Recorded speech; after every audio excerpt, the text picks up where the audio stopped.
है, ये सब मीडिया तय करता है। आप कहते हो कि आईएसआईएस में भेजा सीरिया और इराक में। आप मेरे सामने आईएसआईएस के ताल्लुक से दिल्ली में हमारा एक जलसा हुआ था ताल कटोरा स्टेडियम में।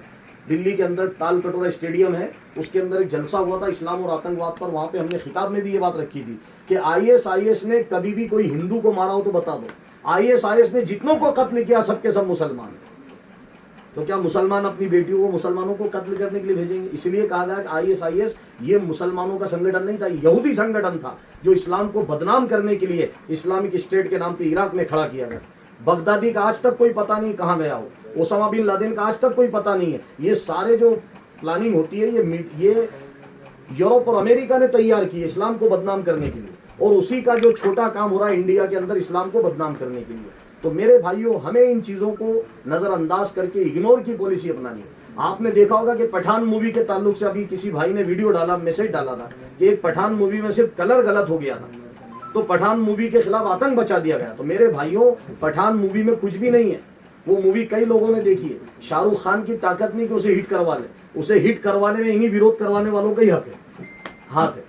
अगर ये विरोध ना करते, भगवा भगवा ना चिल्लाते, तो पिक्चर हिट नहीं होती। वो सदी की सबसे बड़ी पिक्चर बन गई। क्यों बन गई? कि इन्होंने विरोध किया भगवा का। अब क्या यही काम हम करना चाहते हैं, जो केरला स्टोरी को हम सुपर डुपर हिट करा दें? ये हमारे ऊपर।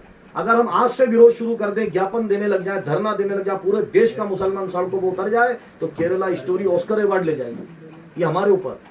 नहीं तो 2-4 दिन भी फिल्म नहीं चलेगी। कहते हैं झूठ की उम्र ज्यादा नहीं होती, झूठ खुल जाता है। इसके बजाय अगर आपको कोई काम करना है केरला स्टोरी का जवाब देने के लिए, तो उस प्रोड्यूसर ने, डायरेक्टर ने कबूल किया कि सिर्फ 3 लड़कियों का ब्रेन वॉश हुआ था और आईएसआईएस में गई थी सिर्फ 3 लड़कियां, लेकिन उसको 32,000 का आंकड़ा बता दिया गया और ये झूठ उसने कबूल कर लिया। लेकिन मीडिया का जो धंधा है वो झूठ से ही चल रहा है, झूठ से ही वो कमा के खा रहे हैं। सत्ता में जो लोग बैठे हुए हैं, अगर सच्चाई खुल जाएगी तो उनकी पोल खुल जाएगी, उनका सिंहासन हिल जाएगा। इसलिए वो चाह रहा है झूठ चल रहा है, चलने दो।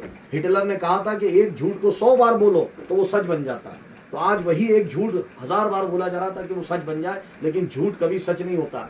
यही झूठ टीपू सुल्तान के बारे में फैलाया जा रहा है, यही झूठ हजरत औरंगजेब आलमगीर के बारे में फैलाया जा रहा है, यही झूठ मुसलमानों के इतिहास के ताल्लुक से फैलाया जा रहा है। लेकिन दुनिया को सच जानती है मेरे भाइयों। मूर्ख लोग सिर्फ भारत में ही रहते हैं, दुनिया में नहीं रहते हैं। और भारत में भी कुछ ऐसे अक्लमंदों की तादाद, बहुत बड़ी तादाद है, जो सच्चाई के लिए लड़ रही है। अगर हम इसके खिलाफ कोई काम करना चाहते हैं, आप देखिए ज्ञापन जिनको दिया जाता है, जिन लोगों को आप ज्ञापन देने जाएंगे थाने में, कोर्ट में, उनके जो गॉड फादर हैं वही पिक्चर को रिलीज कर रहे हैं, वही पिक्चर को टैक्स फ्री कर रहे हैं। तो वो कार्रवाई कहां से कर देंगे? जब देश का मुख्यमंत्री, देश का प्रधानमंत्री और राज्य का मुख्यमंत्री जिस फिल्म को टैक्स फ्री कर रहा है और जनता से आह्वान कर रहा हो, देखो देखो, आप उसके खिलाफ थाने में जाएंगे, आप उसके खिलाफ एसडीएम को ज्ञापन देंगे, कलेक्टर को देंगे। इनके बाप दादा तो फिल्म को रिलीज कर रहे हैं और बाप दादा तो फिल्म का प्रचार कर रहे हैं।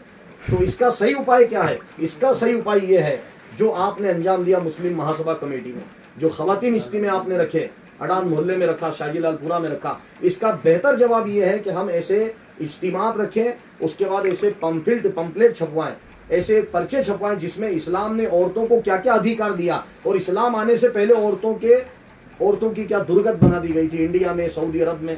जिस तरह अरब के अंदर बताया कि बच्चियों को पैदा होते ही गाड़ दिया जाता था, हिंदुस्तान में चीरहरण होता था, अपहरण होता था, बेटियों का बलात्कार होता था, एक औरत से 5-5 मर्द शादी किया करते थे, और औरतों को जुए में दांव पे लगा दिया जाए। ये लिखित प्रमाण है, ये कोई झूठी बात नहीं है। तो मेरे भाइयों, हमें अगर कोई काम करना है तो हम ये काम करें, हम दुनिया को बताएं कि इस्लाम ने औरत को सहारा दिया है। इस्लाम ने औरत को, आप लोगों ने टाइटल दिया था, बहुत अच्छा टाइटल था कि इस्लाम ने औरत को बेटी के तौर पर रहमत, बीवी के तौर पर नेमत, बहन के तौर पर बरकत और माँ के तौर पर जन्नत करार दिया है।